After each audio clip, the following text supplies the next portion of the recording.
warahmatullahi wabarakatuh. Halo semuanya, perkenalkan nama saya Lia Saira Agustina dengan NIM 12240600072. Saya dari jurusan Ilmu Komunikasi Hubungan Masyarakat UIN Sunan Gunung Jati Bandung tahun 2022. Di sini saya ingin menjelaskan sedikit mengenai pendekatan pokok dalam studi Al-Quran. Terdapat beberapa pendekatan nih dalam studi Al-Quran ini. Yang pertama, ada pendekatan kebahasaan atau bisa juga disebut analisis bahasa. Nah, yang kedua, itu ada pendekatan korelasi antara ayat dengan ayat yang lainnya. Ini bisa kita sebut sebagai analisis ayat per ayat. Dan yang ketiga, itu ada sifat penemuan ilmiah.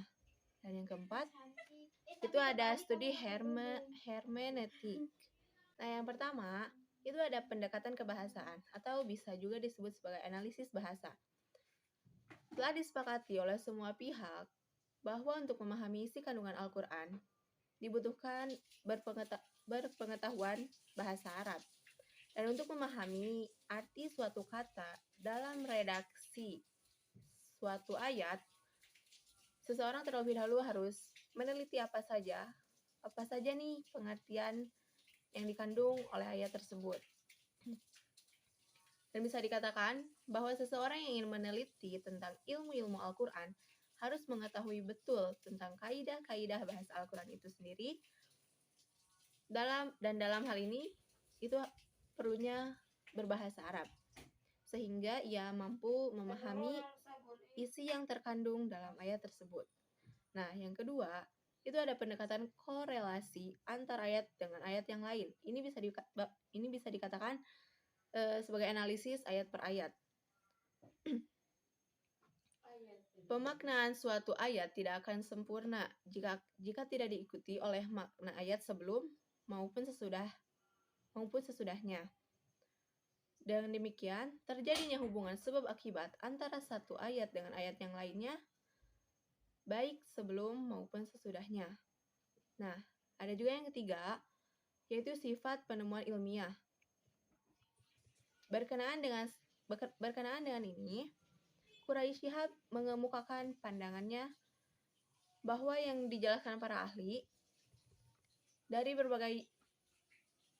berbagai disiplin ilmu sangat bervariasi dari kebenarannya. Seseorang bahkan tidak dapat mengatasnamakan Al-Quran dalam kaitan dengan pendapatnya jika pendapat tersebut melebihi kandungan redaksi ayat-ayat dalam Al-Quran. Tetapi ini juga bukan penghalang untuk memahami suatu ayat sesuai dengan perkembangan ilmu pengetahuan. Hanya selama pemahaman tersebut sejalan dengan prinsip-prinsip ilmu tafsir yang telah disepakati.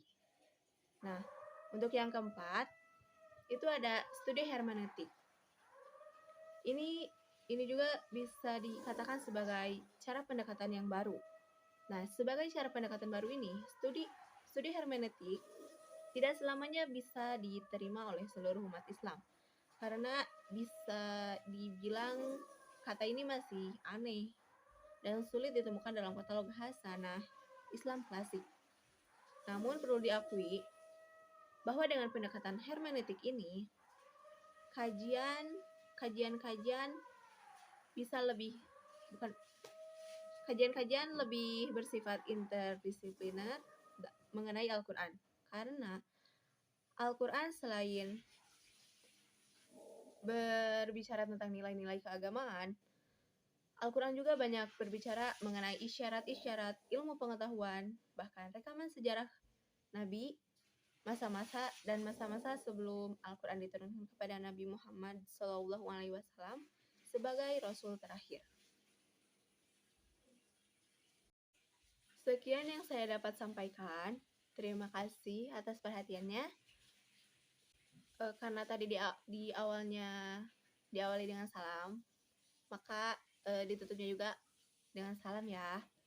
Wassalamualaikum warahmatullahi wabarakatuh.